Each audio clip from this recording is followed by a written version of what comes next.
300 restoran di Singapura gulung tikar disebabkan rakyatnya tak mampu lagi nak makan dekat luar. Ni cerita negara yang kononnya maju ni. Kalau di negara kita ni, tanah Melayu ni, adakah akan berlaku seperti itu? Kita boleh lihat kan, tak lama lagi bulan Julai ni, macam-macam kita kena cukai, malah subsidi pun ditarik balik.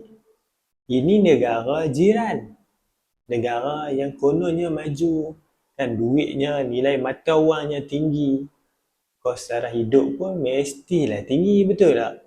Sebab duit pun tinggi. Ingat-ingat senang ke? Negara maju dah sangat. Tapi hakikatnya rakyatnya nak makan pun tak boleh, malah meniaga pun gulung tikar. Kita tengok negara maju, negara Singapura, negara Jepun, negara US, Amerika, mana ni? Korea.